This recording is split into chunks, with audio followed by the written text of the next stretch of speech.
Brothers and sisters, we've all turned off the speakers to hear Brother Jimmy. From coast to coast and shore to shore, Jimmy's on the mic and on your screen. Can I get an amen? Unleashed, unfiltered, unashamed, unafraid. Hey, God bless America and praise Jesus today. Start your day with Jimmy Lakey. Let the whole world see.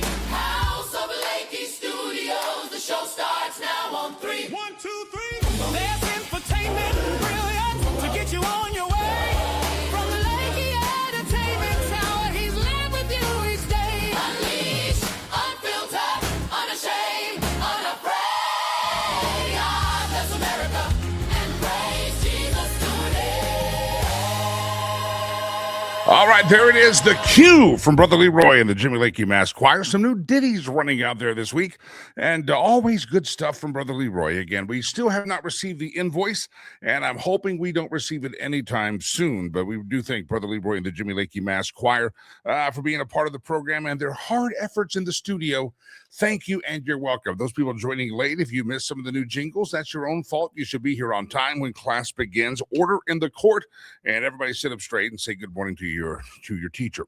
How's everybody doing? Everybody's good. It's Friday. It's the 16th day of January, year of our Lord 2026. It's a pleasure, a privilege, and a thrill to be here with you. I hope you feel the same way. I got a great question of the day today that I think you're all going to enjoy, whether you're on the YouTube this morning or whether you're on the Rumble this morning or whether you're on the Facebook pages that we're on this morning or the X or however many streams we're out there on. Thousands of earballs. Either see the show live or hear it later on in the day as a podcast. However you hear the show, I think you're going to want to, especially the live audience, going to want to participate in the question of the day. That's coming up here in just a moment. A couple of other news stories, though. Breaking news story is what happened to the Iranian story. Did Donald Trump let down Iran? Were you expecting there already to be military action in Iran? Give me your thoughts. We've talked about what should our response there be. I was listening to some experts and doing a little reading, and they're waiting still for a carrier unit to get in the area. And there is that. I've heard some people say that it needed to already have happened, that maybe the Iranian crackdown has already scared the people and knocked them down. But you do have to know that President Trump and the U.S. military in these actions are not reactionary. They are very planful. And for instance, when we raided the Maduro compound in Venezuela, you knew that had been the planning, that they had been training in an actual mock-up of what Maduro's compound looked like. So they had recreated a Hollywood set of sorts so that they could do training. So you do know that under Hegseth and General Kane and President Trump, our military so far has not rushed in. There's been very careful planning and thus flawless execution, including previous bombing of the Iranian nuclear reactors and nuclear plants and nuclear facilities. So I have to not the reactors, but the facilities there. So I have to say that if the President Trump is going to do something, and this would be such a big thing for them to do, to get militarily involved so that we can help the people not be martyred and massacred on the streets there of Iran, you have to say that the president's probably planning this out, or Hegseth, the Department of War, and the Joint Chiefs of Staff Chairman, and they're all planning this thing out. So I would say that I think President Trump, he seems to be a man of his word. He has kept his word, and every time when he makes a promise, he does like to deliver. When he gives a warning, he does mean it.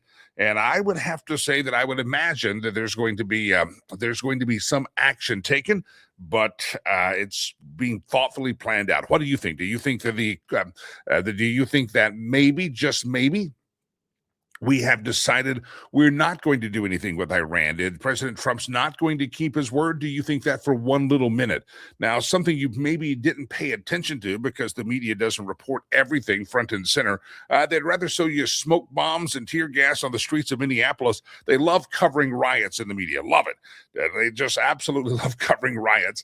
But U.S. Ambassador to the United Nations, Mike Waltz, warned during an emergency Security Council meeting that Donald Trump is a man of action. So in an emergency Security Council meeting that the United Nations, our ambassador to the United Nations, Mike Waltz, representing President Trump, said that we all have responsibility, this is a quote, to support the Iranian people and put an end to the regime's neglect and oppression of the Iranian nation. Of course, Iran has been plunged into turmoil. Death tolls show that at least 2,600 people, according to U.S.-based human rights activist news agencies. Some news agencies are saying it's 20,000, but the human rights agencies on the ground say it's about 2,600 from what they know. But here's what Mike Waltz said. So if you thought that maybe President Trump and the administration had forgotten about Iran and you were expecting to see stories earlier this week or already this week that we had done some kind of an activity in Iran because of the European media was reporting that actions were imminent, that Donald Trump had actions flying immediately. There were stories about B-2 bombers flying around the globe and taking off, military assets taking off and earlier this week. But none of that seems to have been true or at least related to Iran. But here's what Mike Waltz said at the United Nations yesterday, talking to his colleagues around the globe. He said, colleagues, let me be clear. President Trump is a man of action, not endless talk like we see at the United Nations. He has made it clear all options are on the table to stop this slaughter, and no one should know that better than the leadership of the Iranian regime. And so this is right after one of the deputy Iranian ambassador accused the U.S. of trying to destabilize the Islamic Republic. So while it's not necessarily top news here, people are saying, hey, there's going to be action there, and he's a man of his word. So everybody hold tight, and we'll see exactly how this all pans out. Also, an update on some of the somebody said, well, President Trump tweeted out and said, go to the streets and take to the streets and keep protesting and remember who's doing all this prosecution and persecution of you. And then after that, the Iranian people kind of went a little bit dark. Well, first of all, the internet has been cut off. Starlink has been flipped back on, but we're not getting a lot of news from there. You're getting some, earlier in the week, you're getting some viral images coming out of there. So we're not really sure. The point that I make here is that the Iranian people on the streets by the millions did not receive marching orders from Donald Trump. Most of them will never ever see a Truth Social post by Donald John Trump. They may talk to some relative here that's saying, hey, President Trump says keep fighting. But those millions of people were not, I would say, inspired by President Trump's tweet the other day, nor were they discouraged by it. This is just angst. Their lives suck there. And it's going to be interesting to see how President Trump falls on this one and how quickly he does something. But he is a man of his word, and while we're not talking about it, at least pundits were saying maybe he's not going to stand by the Iranian people. I hate to break the news to you, kids. He is a man of his word. There's our Loa jumping in from Texas. He's a man of his word. He's also deliberate, won't go carelessly, and we also don't know what's being done covertly. We do have assets on the ground. I mean, we had assets on the ground in Venezuela. We had people that were giving us information. That's one of the ways we knew exactly what the compound of Nicolas Maduro looked like and could build a Hollywood set to practice in. So we'll keep an eye on it, my friends. But what say you? Are you? A lot of folks yesterday that I listened to were saying, I can't believe we haven't done anything on Iran yet, that people have already gone home. Now they're going to be prosecuted. But it was the walking with a big stick that Donald Trump did about military action that caused them to not go forth with that public execution that we know of. So that's going to be an interesting one happening there. Anybody, it's amazing to me how many people haven't figured out Donald Trump yet. The guy is a man of his word. The guy stands by what he says. You don't have to like what he says, and you don't have to like what he does, but Donald Trump does do what he says, and he carries out in his big picture ideas. He's also a guy who wrote a book that told you about the swagger. Again, you don't have to like the guy. I like him, but you don't have to. But you have to understand who he is. You ready for this? Greenland. Everybody's got their panties in a bunch about Greenland. He says, we're going to take the military in there if we have to. We got to do this thing. And then the next day, he's like, we're not military. They're going to have to just, maybe we'll buy it from them. And people get all nervous. Even Speaker of the House, Mike Johnson, said, I don't like military action in Greenland. Has anybody not remembered from the first term and his entire career that Donald Trump negotiates? And the way Donald Trump negotiates is he makes some big statement that seems a little bit outrageous. And after he makes that big statement, he dials it back. So, it doesn't have to be that way. It's all part of his negotiating skill. He's done it time and time again. And I'm amazed at how many people hear him talk about Greenland, which he's trying to strike a real estate deal. And people get all nervous. Even Republicans go, we don't know what he's talking about, because you're stupid and you don't understand how he carries himself and how he gets deals going on. Donald Trump is continuing to double down on Greenland. Now, I would encourage all of you, most of us never thought of Greenland. I remember social studies class and geography class, we learned that they were misnamed to try to get people not to go there, or to go there. They said, that's a Greenland. Look how that is. And it's not green. And Iceland is more beautiful, and people didn't want to go there. So I remember kind of the studying of it, but I never really thought about their strategy in the grand scheme of things. And only now, as a grown man, have I, with this talk of Greenland, looked at some of the shipping routes that have been published that happen up there, right north of Canada and up past Alaska and going across that north. It's the Arctic Sea. It's the North Pole. And you don't think of it. You think of it as an ice skating rink, but it's actually shipping lanes. And the Chinese and the Russians have been trying to dominate and or increase their activity in those shipping lanes. Think of it. If you're going from New York and you want to get to parts of Russia, you're not going to go Atlantic Pacific. The quickest route is to go north, if wherever you're at, to hit the northern, over the top of the globe. We have this round globe. It's not flat, and so there's quicker ways around it. But you got to be able to control those shipping lanes. You have to have the equipment. And the Chinese and the Russians have been looking at that, and nobody else has been paying attention to it. Donald Trump did not wake up one day in his 4 years out of office and go, wow, we got to take Greenland. That'd be a great thing. There are advisors out there, military advisors, intelligence advisors that have brought this to his attention.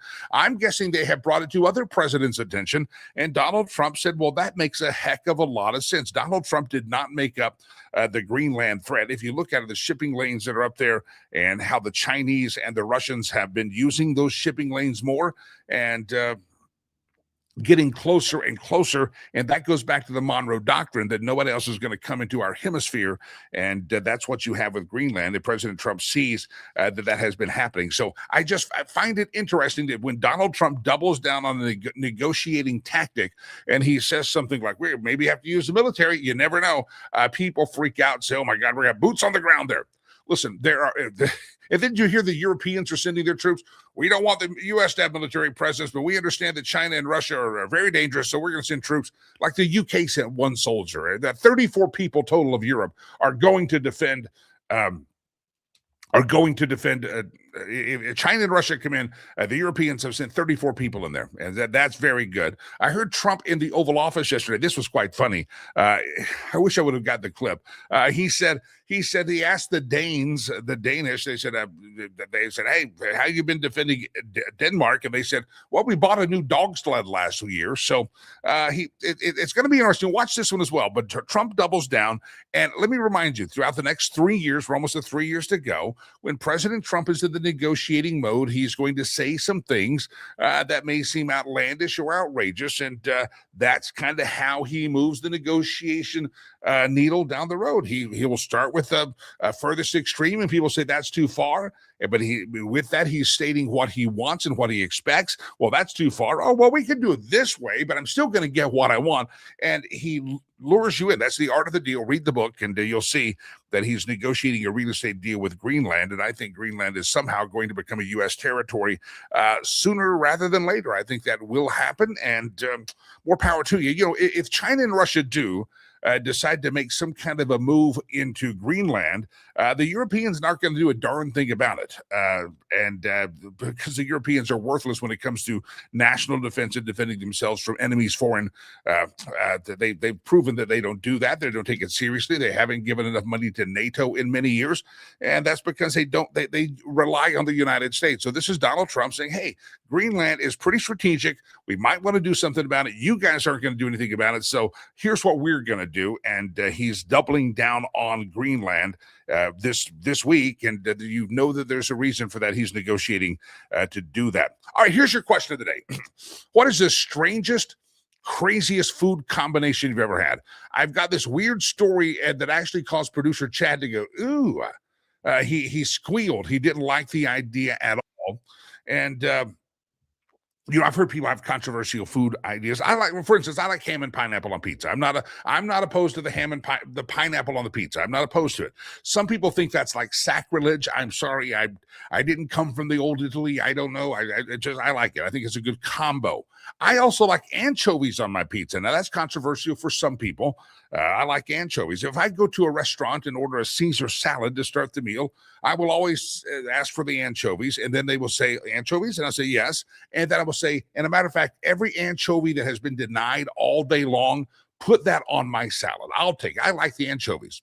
So you've got some controversial additions to food that some people do not like, and some people think are almost sacrilege or kind of gross. Well, there's a place in New York City. It's called I Am Donut. And they do a whole bunch of very strange flavors that push the envelope.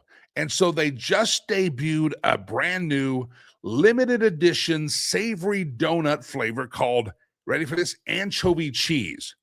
It's a silky blend of white cheddar, Parmesan, bechamel, and some other fancy cheeses. And they torch it to perfection with a single premium anchovy. I have a photo I'll pull up here in a second. And I would actually try this. A lot of these fancy cheeses that just sound delightful, and topped with a beautiful anchovy on top. And I think it'd be fantastic. And it's in New York City. And it leads me to the question, what are the most strange food combos that you have ever thought of, or that you think people do? Do you think that pineapple on a pizza is a strange food combo? I don't. You probably, some people do. Do you think anchovy and cheese with some kind of a donut creation would be gross? I think it would be actually fantastic. I would love to change it. Now, the same place has other donuts available. They have a New York BLT donut, and they also have a scrambled eggs donut. So this place makes some very creative donuts, but it leads me to the question, what do you think is what is the strangest food combo that you have ever that you have ever eaten or partaken in or heard of, and you think is gross? Would you eat the anchovy cheese donut, Delilah? She's cringing. She would not do that. I think it would be fantastic. I think it would be good. I'd try it. I'm not going to New York City anytime in the near future. I don't think so. But I think it would be fantastic. So give us your strange food combinations. Love to hear from you what your strange food combos are. And maybe the ultimate question all of you need to answer is, does pineapple go on pizza? I'm not opposed to pineapple on the pizza at all. I think it's good. And now that I think of it, I would not be opposed to the anchovy and cheese in my donut. Thank you, and you're welcome. What's the strangest food combo you have eaten and or refused to eat? Let us know what that is. Okay? All right, very good. All right, ladies and gentlemen, good to have you here on the program. We'll talk more about Iran. We'll talk more about Canada. Also, unrest in Minnesota is the Trump administration going to, since the first time since the 1992, the early 90s LA riots, Rodney King riots, is the president of the United States going to unleash the Insurrection Act that would allow him to send military into the streets of Minneapolis, because Timmy Waltz and the mayor of Minneapolis and the governor of Minnesota aren't willing to help with the crowds there. All right, I see a comment coming on Facebook, and I know that name. That's a renowned chef. That's Chef Heller from Heller's Kitchen Extraordinaire, and he says he would eat that. See, Chef, I would eat that as well. Some of these cheeses, I can't even say the name, and but they're fancy cheeses, and they have an anchovy, and I think it sounds delightful. I'd like to try it and maybe do that. Stacy says she does ask for pineapple on pizza. Pineapple is good for you. I'm asking for the pineapple because it's good for me. The rest of this crap I'm eating on this pizza is not. Yeah. So, all right. Good to have you here. Strangest food combo from the chef, though. He just put it up on Facebook. A fertilized egg and a lot of tequila. Was it a combo? I mean, was this purposeful? You ate the fertilized leg, or did you drink a lot of the tequila first? Was this a mix? I've got so many questions about. Was that fertilized egg sitting in the tequila like an olive in a martini? So many questions about this, but that's a strange food combo. All right, good to have you here. Let's go to Sherry Cree, extraordinary realtor and a great sponsor of our program. She joins us every week at this time. It's Friday, the 16th day of January, and ladies and gentlemen, her website, homeswithsherry.com. Sherry Cree, good morning. How are you? Good morning. How are you? I am very, very well. You sent me a text and let me know, and only realtors would know this, but maybe all of us should know this, that this month is National Radon Month. And whenever you sent that to me, I thought, I've heard of radon, but I'm not sure what radon is. But as a realtor, I'm sure you guys probably say Happy Radon Month to each other. What is radon, and why do we need a whole month of talking about it? Yes, so radon is a gas that our soil releases, and it's colorless, odorless, and it is radioactive gas.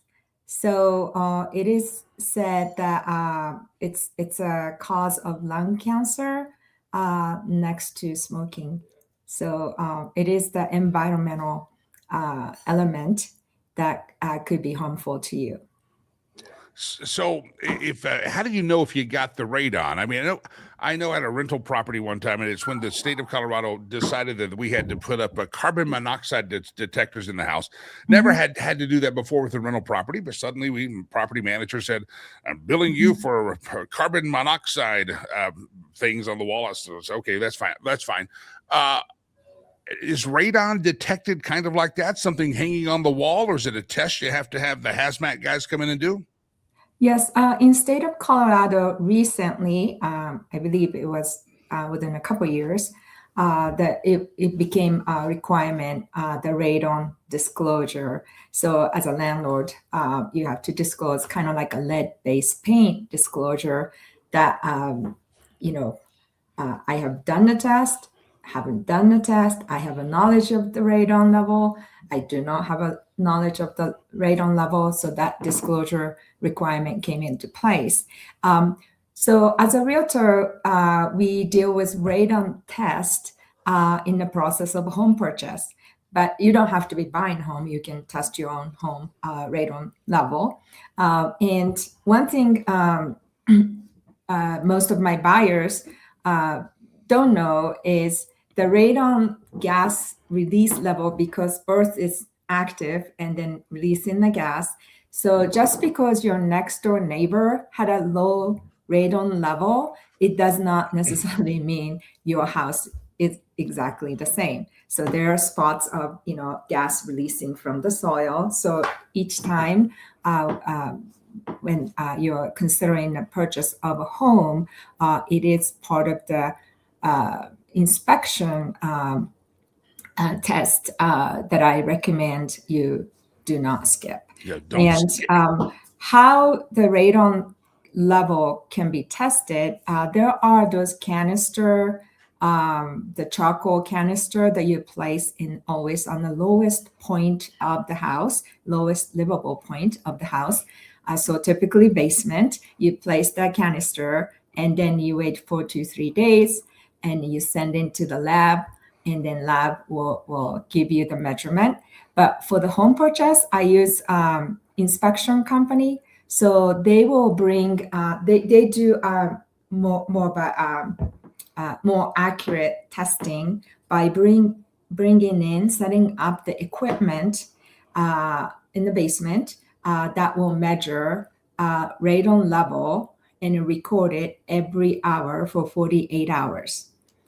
And during that test, you have an instruction paper that you should minimize opening of the doors or windows. So it has to be a sealed environment to test it. And then, again, if you live in a home and your house is under contract to be sold and the buyer set up a radon test in the basement, it does not mean you cannot ever get out of the door, so that just to minimize. Wow. So you're not going to open up the window and let the air in. And then because of the mechanical test, every hour it's measuring. So sometimes homeowners, if the homeowner try to, let's say, open up in a whole house and air it out because you're afraid of radon level coming in high, it will show like it spikes, the level spikes, so you can tell. Real quick, if radon's coming from the soil affecting your home, no matter what, your house is still going to be sitting on that soil. If you got the radon, you just need to tear it down and build it somewhere else because the soil's not going anywhere under your house, is it? Mm-hmm. Yeah, so the EPA recommendation to mitigate radon level is that if you do the 48-hour test and you average every hour measurements, and then the average, if the average is over 4.0, PCI/L, so the level, measuring the radioactive, element, the EPA recommends mitigating, and then mitigation is not. You don't have to panic if the level is high. It's a very simple mechanical system. So you stick a PVC pipe into the soil, and inside the pipe there is a fan to create the negative pressure.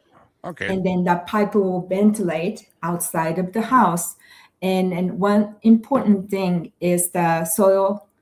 So the floor of the lowest point of the house has to be sealed in order for that system to work properly. So if it's like a concrete slab floor, all the cracks and things like that needs to be sealed.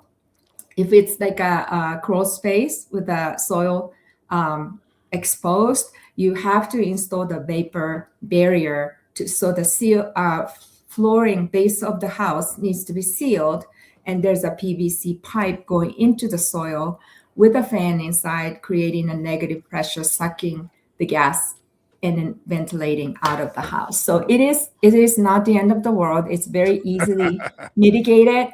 And then because it's a health issue, considered health safety issue, typically buyer asks the seller to mitigate it, and then seller typically mitigate it.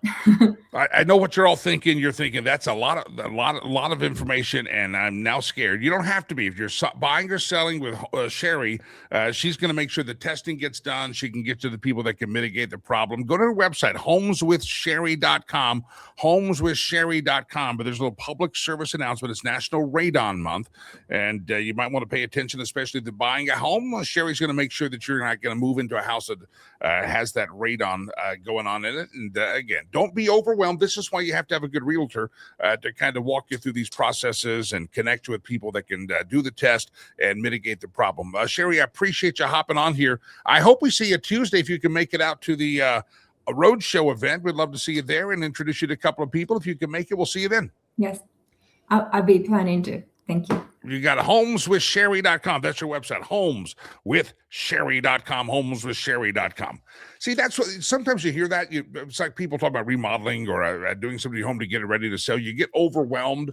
I was talking to Sherry, and she was talking about a family out of state that realized their parents probably needed to downsize, and they were overwhelmed by it, but they get a good realtor like Sherry, homeswithsherry.com, and she arranged a lot of the stuff. They had to do some sewage pipe repair outside the house, and they were out of state, and Sherry said, listen, I've got the house listed. I'll help you out with this, and they work it out. You got to have somebody that's going to be part of the team because some of this stuff can be overwhelming, whether it's a radon test or whether it's a house inspection and you find something big.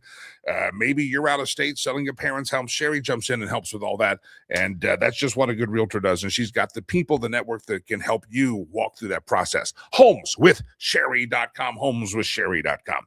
All right. Everybody see this story about Kamala Harris? I really think sometimes that we need to wake up. And I know some people have drank the Kool-Aid, and they don't realize that a lot of folks don't believe the crap they're telling you. They tell you what they tell you because they want to control you. They want your behaviors to change, but their behaviors never change. It's like the whole climate change movement, where you had John Kerry and Al Gore driving or flying around in private jets, leaving a carbon footprint, and yet you were shamed for wanting to have an SUV. You were said you need to get a little smart car, and yet so you know they didn't believe that airplanes and were blowing up the ozone layer. They didn't really believe it because all of their activity says what you say and what you do seem to be two different things. It's kind of like, if you remember, Barack Obama went and bought a house where on the ocean up. He's got a compound out in Hawaii. He's got one I believe in Maine as well. He's got these compounds. And where do they buy them? They buy them waterfront. If they truly believe that in 15, 20 years, that would be not waterfront property, that they would be underwater, I don't think they would buy that. If anybody really believes what they said about their doomsday predictions on climate change, the insurance companies would not even be writing insurance policies for these homes or condos or mansions that are constructed on the ocean. But again, the politicians go out there and they get little girls that are mentally weird, like Greta Thunberg, out there and say, "How dare you?" And Greta's drank the Kool-Aid, and Greta, all your heroes don't believe all this crap. Climate change warrior Kamala Harris, who's been on the bandwagon with all the nonsense about climate change. I'm sure you heard this. She has bought a home, and she hasn't bought a home that's going to reduce her carbon footprint. She's bought a mansion. And guess where Kamala's new mansion is at? It's on the beach or near the beach in Malibu. This is the writer of the Gateway Pundit says, have you noticed this pattern? Democrat elites, the people most likely to lecture others about climate change and to claim that it's an existential threat to humanity and the planet, they sure like to buy homes on the coast. This is exactly what I said. Look at Obama. Where are his homes? Martha's Vineyard and Hawaii. I just said that. Does it sound like a man who's worried about climate change? The new home for Kamala is just the latest example of this. Her and her husband, Doug Imhoff, recently dropped a little over $8.15 million.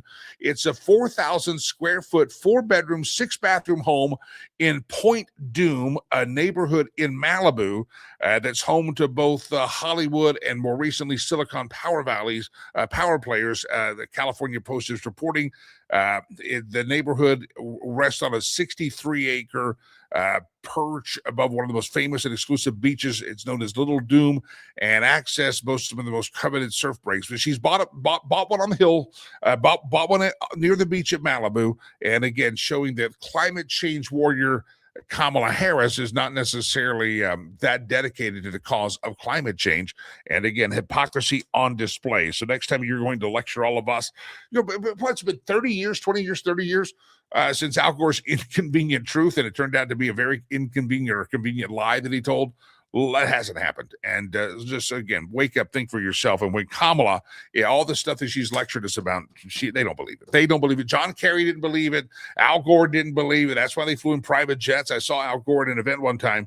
And what was funny is he had a chain of SUVs waiting for him. All of them were running while he was inside speaking. He was in a ballroom or a convention center speaking, and all of his motorcade, and it was a motorcade. He was no longer the VP, but it was a motorcade, and it was him, and they left the vehicles running the entire time, exhaust fumes coming everywhere. And by the way, he was in gas-guzzling vehicles as well in his motorcade.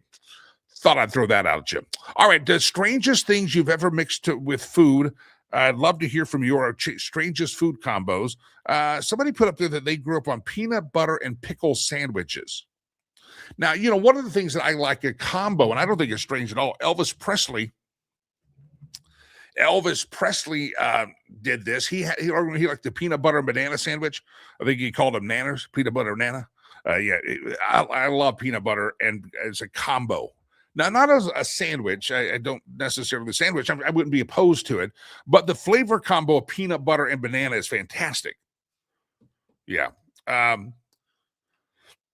Scott just says, Jimmy, would you have pineapple on your anchovy pizza? That's not something I've tried. I do like anchovies on pizza, more with these savory meats there, but an anchovy on a ham and pineapple pizza might go good. I like anchovies. That sweet and savory all together, and the salty. I think it's good. I like anchovies. If I eat at a restaurant, they offer a Caesar salad that had the anchovies. I want all of them. You would like anchovies? All of them. Would you like anchovies on your pizza? Yes. Would you like fresh ground pepper? Yes. Anchovies, more anchovies. I like anchovies. I think they're fantastical. But strange food combos. And again, it comes from this story out of New York of a donut shop that has created a new donut that is called anchovy cheese. And it is a very strange combo, but it has a lot of fancy cheeses, a silky blend of white cheddar, Gruyere, bechamel, Parmesan.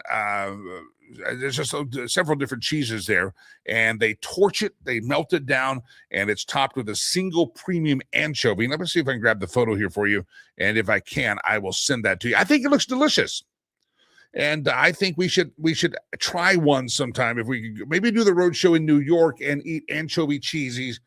Donuts. I'm not opposed to said adventure to New York because I think it sounds great. I mentioned it to producer Chad. He was not that thrilled.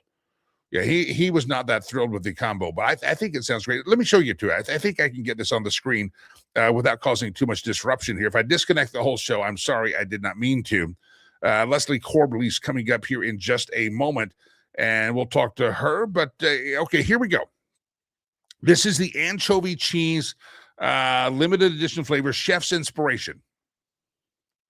I think that's good. Yeah, I think that looks delightful. There's the anchovy right on the top, and that is on a donut. That's all the cheese torched and melted on top of the donut, and the anchovy on top. Please sign me up. I'll have two. I think I would. Roger says I put mustard on cheddar. I don't see that as strange. Mustard goes great. Mustard is a great. Anytime you have a partay, if you have a little knife and some mustard, I think I think it's fantastic. Mustard, because I put cheddar cheese on a burger, and there's maybe mustard on the burger. So see, that's a good combo. I think that's good. I'm still curious about this peanut butter and pickle sandwich that somebody mentioned. Peanut butter and pickle sandwich. Now, I like peanut butter and bananas. I have never tried the combo of peanut butter and pickles. I can't picture that happening. I can't picture that. Chef Troy was out there a second ago. He said that drink of the fertilized egg and the tequila, or that dish that has with lots of tequila. He says it's very popular in Mexico. You know why it's popular in Mexico? Because they're narco terrorists and they're on drugs. A fertilized egg. I'm gonna look this up. He says it's a big deal. He said it's a real big deal to have a fertilized egg with tequila in Mexico. I don't know. Not the places I've gone to Mexico. I don't know. All right. If strangest food combos, jump in there. Let us know what you think the strangest food combos are.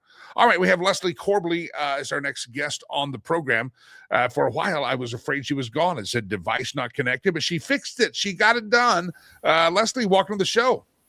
Thanks so much for having me. Sorry about that. I don't know what was my camera was not connecting. Neither was my audio. It's the whole thing. It's gremlins. It's absolute gremlins, and it happens sometimes. I'm glad. I was watching to see when you were ready, and you made it, and I'm glad you did make it. Thank you very much, Leslie. First of all, you've been on this program before. Thousands of earballs though will hear this show or see this show by the end of the day. Let you give a quick definition of you, your bio, and then we'll dive into a couple of topics.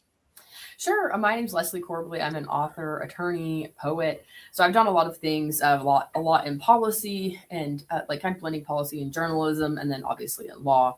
And I've written 2 books. My most recent is Progressive Prejudice, Exposing the Devouring Mother.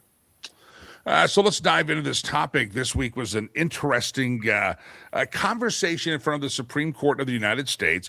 If someone were to tell us 20 or 30 years ago that we would have lawyers legitimately standing up, not able to define, or even a Supreme Court justice that can't give a definition of what a man or a woman is, and they were arguing for the right that a 6-year-old should be able to, or a 12-year-old or a 20-year-old should be able to compete against people of other biological gender, we would have thought you were lying that this would ever happen in America. It was the stuff of parody.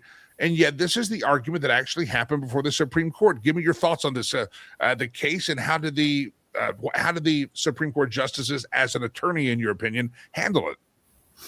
Sure. In some ways, I'm really not surprised. I think it's very indicative of the left's incoherent worldview and how it's bumping up now against reality. So there's certain critiques that the left has of those on the right, religious circles, traditional conservatives, that are actually good critiques. Iron sharpens iron in that way. But their actual worldview is rather incoherent, and it's bumping up against reality now, particularly with this transgender issue, in a way that I think to the lay public looks absurd. It's rather odd to see people who are clearly so intelligent.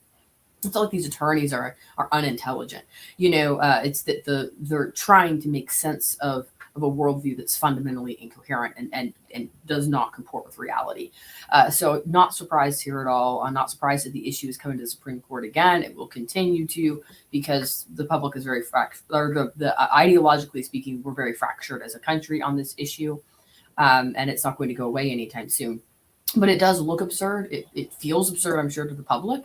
But it's not surprising, right? I mean, I think it was one of the Supreme Court justices herself who struggled with the question before she was on the bench, Justice Jackson. And so I think that this is just indicative of where the left is at and where we're headed as a country. Is we're going to have to somehow tease out, frankly, one of the most fundamental, obvious questions in reality, which is that there are different sexes, and they are, in fact, different.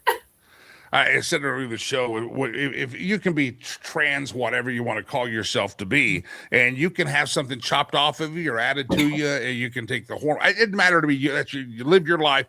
Don't mess with the kids. You live your life. However, one day in 1,000 years, you're going to dig up your carcass like it's Pompeii at an archaeological site, and they're going to look at that bone structure, and they're going to look whatever they can do in testing, and they're going to go, oh, that was a man.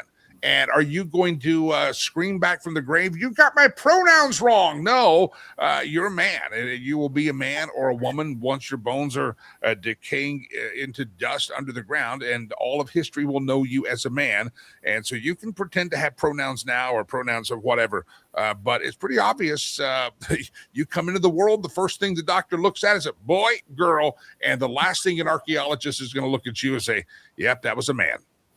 Yes, I think what we're struggling with is more profound in a way. I mean, that there are, for most of human history, it was self-evident that there was, that being a man or a woman meant something. And by that, I mean, certain realities were inescapable, right? Childbirth was inescapable for most women. There was no such thing as birth control that was reliable enough to prevent pregnancy.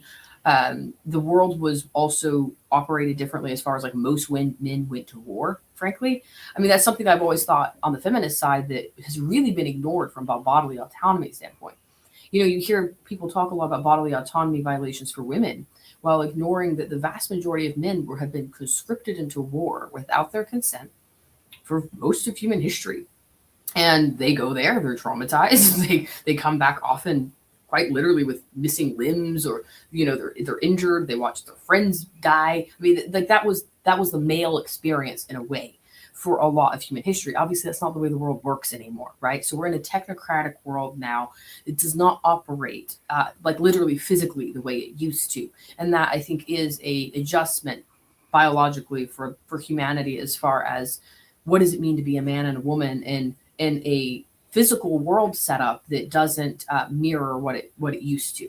So that's part of it. And then the other part is, that it's ideologically inappropriate. It's considered sort of philosophically or culturally inappropriate to note the differences between men and women right now. And that's, been a movement that's gone on for decades now, which has, again, some positives associated with it. But I think that we now are in a crisis, frankly, where young people increasingly, frankly, have no idea what the concept of being a man or woman is, and they don't have what they don't have, which is troubling, is adult models of what it is to be a man and a woman. Yeah.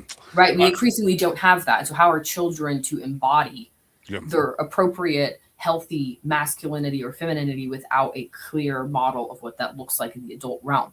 And I think that we're struggling with that again on both fronts. I think a lot of young girls who are concerned and want to transition, say, female to male, I think that often has underlying it is a desire not to be preyed upon, right? They're afraid of what it is to be a woman because of the possible vulnerability that comes with that.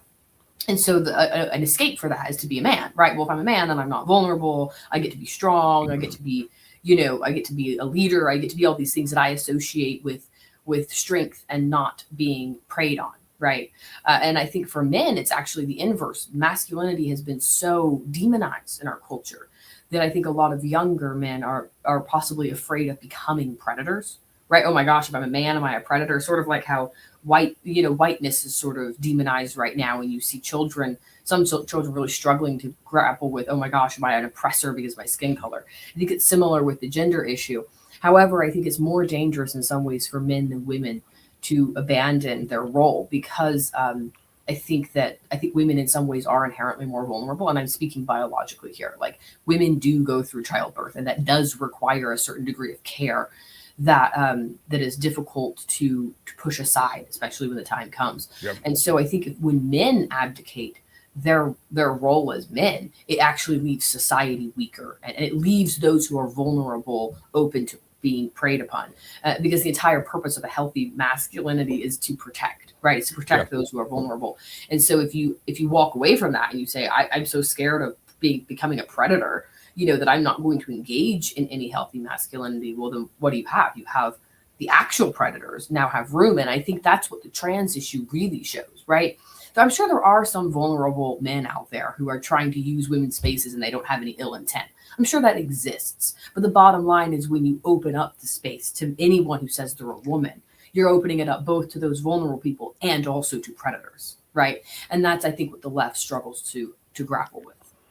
The voice of Leslie Corbally. We'll talk about her book here in just a moment.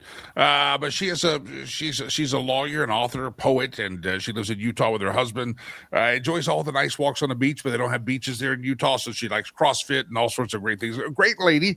You can get to know her, but she's also written the latest book called Progressive Prejudice, Exposing the Devouring Mother. Leslie, before we get to the book, I heard this theory, and I haven't unpacked it fully in my head, but it kind of made sense, because this week it became obvious that a lot of the most screaming, noisy people in Minnesota, beating the drums and blocking the cars, are women. They seem to. I even saw one protester that said, "Don't call me a man, I am a woman." So it was a trans person, but the typical stereotype, typical blue-haired, holding up a sign. They probably voted for. It just looked like a Democrat female convention, to be quite honest. And I said, how did American women get to this point? And someone said, because women have, they've suppressed the natural instinct of a woman is that of a mama bear, a protector. And because of the way society has gone, they don't have children. If you're, what have you, they're using that mama bear instinct that has caused them to almost go backcrap crazy, think that they're protecting someone like Juan the illegal, or they're protecting society. And the reason you see this thing, so this screaming, this banging of the drum, and literally this unraveling of their hair, just going crazy on the streets of Minnesota, is because their mama bear instinct has been suppressed elsewhere or not been able to be directed. And now they're using that natural thing inside of them to become a protector, and they're coming across as crazed.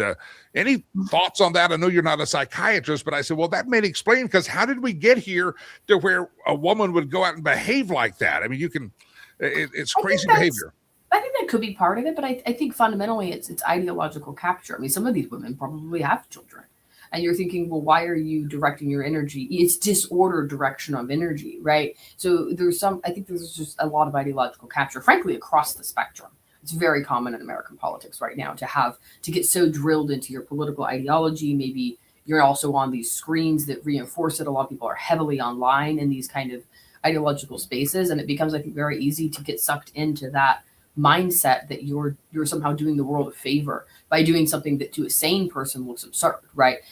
You're maybe blocking one or two agents, even if you greatly disagree with the policies that are being put in place, or if you think this is illegal. Ultimately, your actions are likely having little to no meaningful effect on the policy that you're complaining of, right? And so I think a lot of it comes down to the ideological capture that is so common in our society now. I think that has to do with the breakdown of morals, and I think to some degree ancillary the breakdown of the family, because you mentioned that I don't think we have the same ethic we used to of pay attention to your own. You need to you have duties that are homebound in a way, and those should matter more than some of these externalized, politicized issues. I think it's very common for us to do for modern Americans to do the inverse, particularly in more educated elite circles where that's really and progressive circles, frankly, where that's very much rewarded. That you should care about saving the world in a way. I mean, there was an old clip of Jordan Peterson saying this actually to a female in the audience who had asked a question about sort of these grander, broader issues in society, and he said, "Well, first you should order your own life before you concern yourself with broad societal problems." And I think it's very much inverted and on the left. I think that you're supposed to concern yourself with these broader thought processes before you maybe get your own internal life properly ordered. And frankly, I think people who with inner issues and in our unresolved inner problems, that leaks out externally in their behavior. And whether that's, a misplaced maternal instinct, I'm sure for some it may be. For others, it could be whatever other disorder is going on inside that eventually comes out and is seen in behavior. And I think that's really, again, I think the way we live generally right now is very contrary to how we're wired biologically and physiologically. And I think the increase even in screens is not healthy for humanity, and yet it's what our society runs on. So again, we run on a very technocratic society. We're a very technocratic society, and it's very new for us, right? And we don't really know what that means. Like, frankly, non-masculine forms of interacting and power are much more rewarded now than they used to be. Like I mentioned earlier, we just don't engage in the same physicality we used to, which made the sexes roles a little more clear, right? In the sense of obviously back in the day, men were probably going to broadly speaking, be more likely to engage in certain hunting and gathering or fighting in wars, things of that nature, just for obvious reasons. I don't think there was anyone really giving much thought to that. It's just obvious that they were going to be more well suited to that. Whereas women who are having children, clearly without any reliable form of birth control, why on earth would they be engaging in like war, right? How is that going to be useful? It's just not even, it doesn't even make sense when you think about it from the vantage point of how we live life for most of human history versus now. The voice of Leslie Corbally. We'll talk about her book here in just a second, Progressive Prejudice, Exposing the Devouring Mother. Leslie, we obviously have spiraled to this place where we're at now. All the behaviors you're talking about, all of the confusion, all of the tension on these topics that we're talking about. I guess the question becomes, Leslie, are we going to continue to spiral? Does every action have an equal and opposite reaction? Do we come back the other way? I mean, where are we at? Are we, as Archie Bunker said, going down the keister, or is the law of physics going to come back and we'll swing back the pendulum? What do you think? I think my concern is that we might swing back the pendulum. Now, I say might in the sense of there's certainly, I think, growing niche movements that are going very far the other direction. I don't think 5-10 years ago it would have been as mainstream or acceptable to say things like we should repeal the 19th Amendment or take away women's right to vote. I think that would have been more fringe 10 years ago than it is now. Now, do I think that's going to happen? No, I don't think it's going to gain anywhere approximating a broad enough support for that. But I think you'll see maybe niche communities that go really far the other direction. I think that my hope is that we'll regain some equilibrium on a more sane side. And what I mean by that is understanding that there are meaningful differences between men and women. It doesn't mean you have to have men and women engaging in hyper stereotypical behavior. I don't think that's I don't think that's necessarily a sign of health, but that there are meaningful differences and that we need to find ways to integrate that into the way we live in society. And, again, a hyper technocratic society where we tend to think of men and women as somewhat interchangeable.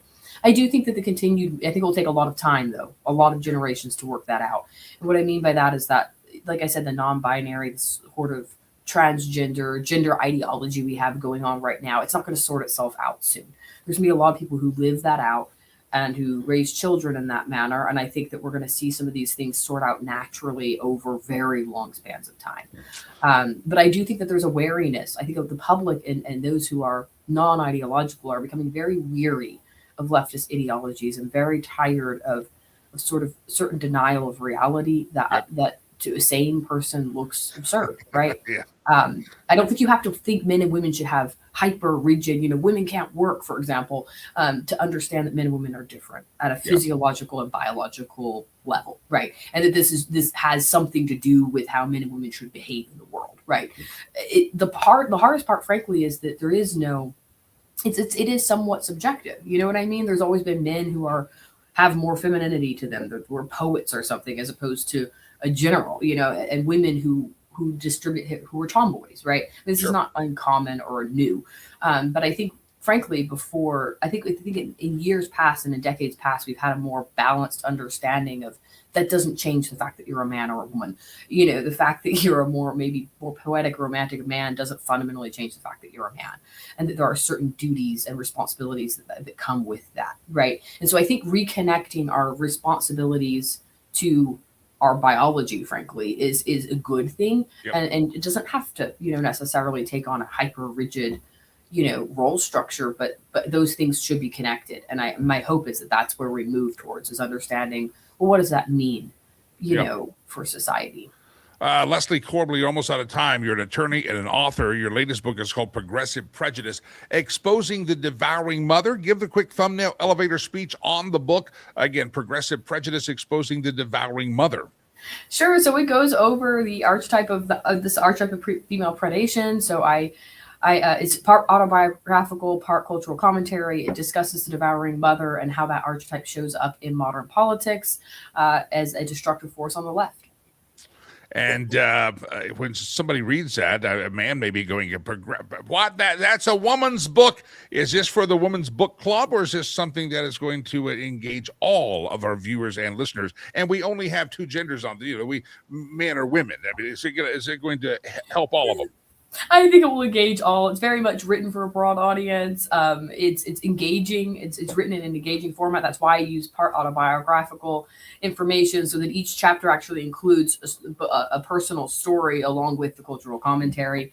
While it obviously is discussing the devouring mother, it actually is rather critical of what I would consider to be toxic femininity that I think we don't discuss. And frankly, again, I think shows up in the left, particularly the transgender movement.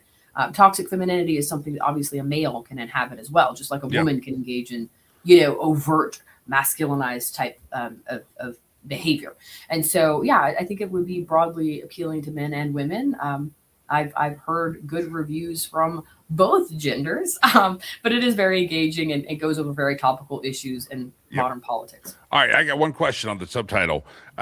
Give us the quick definition. You got to read the book to know. What is a devouring mother? Give us an explanation of a devouring mother. Sure. The devouring mother is someone who uses care as a pretext for control, right? So rather than taking care of those under her guardianship, she's actually controlling them for her own benefit or her own self-aggrandizement. And that's what I would argue is very common among those on the left today, right? There's a talk of we need to take care of the public, politically, for example, but a lot of the policies of the Democratic Party, for example, I think are more focused on control and maintaining their own status quo of ability to control the public. COVID's an example of that. We're going to take care of you. There's the shot you really need to get, but it really was more about control rather than care. So again, fundamentally, the devouring mother has those whose care, who are under her care, and rather than she uses care as a pretext to control them. Gotcha. Fascinating. We can track our kids everywhere. We can control everywhere they're at with their cell phones. And my mom used to just say, well, come home when the street lights are on, and or you should go in the yard and yell my name until I heard her 3 blocks away. But that's a different world we live in. Different world. Leslie Corbally, I appreciate you coming on. Your website, I believe, is right there on the screen. Is that correct? That's correct. Yeah. Or you can get the book on Amazon.com. So links are available at multiple places. Leslie Corbally, pleasure. I'd like to have you back on. We'll get you back on again here sooner. And thousands of earballs will hear that interview. And again, if you're not seeing it on the screen, it's Leslie, and then Corbally is Corbly. I know a lot of you listen on the audio, the podcast versions of the show later in the day. So make sure you go to our website or Amazon, look up Corbly, Corbly, Leslie, and you'll find the books. And smart one. She's smart. She's smart, Delilah. Delilah, why can't you be so smart? Well, she went to law school. I'm not going to say what school you went to. I almost said, no, Delilah went to college. I'll say that. But she earned her money through the way to college stage number 4. That's what she did. Don't throw anything. If you throw anything at me, I'm going to be very upset today. All right. Don't forget, my friends, we talked to Sherry Cree earlier. We want to thank all the sponsors of our show. If you'd like to be a sponsor of a show, whether you're one of the folks in Colorado, the home base of the show, or whether you're outside the state lines or a different city, we'd love for you. If you were to have a national product and want a national presence, we'd love to help you do that. Send us an email, info@jimmylakey.com, info@jimmylakey.com, info@jimmylakey.com. Also, another housekeeping note.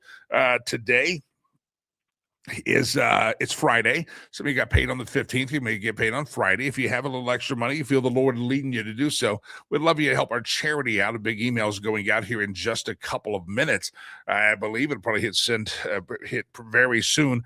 And that email is going to talk about some of what we're looking for in 2026 and hopefully be inspirational to you. So anyway, go to riverspromise.org. So you can sign up for the email list. You can also, there's instructions now. You get SMS text messages from us.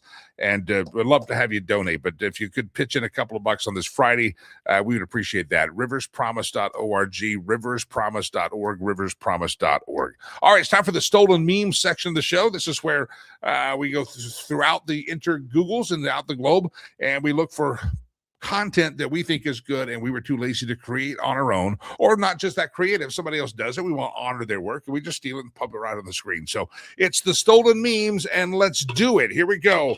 Round and round the globe we go. Where we steal the memes from, no one knows. Here's a little meme. Obama made Americans buy health insurance or you paid a fine. Biden made you take a shot or you lost your job. Tell me again how Trump is a fascist dictator. All right. Let it sink in. Round and round the globe we go. Where you steal the memes from, no one knows. Well, we do know this. Well, this is Babylon B. NATO begs for an emergency funding so they can defend Greenland from the United States. Yeah, NATO's America. We have a threat. We need to defend Greenland. So, yeah. Yep, they wouldn't exist without us. Round and round the globe we go. Where we steal the memes from, no one knows. I hate when Walmart doesn't have what I need and I have to go change out of my pajamas and take a shower so I can go to Target.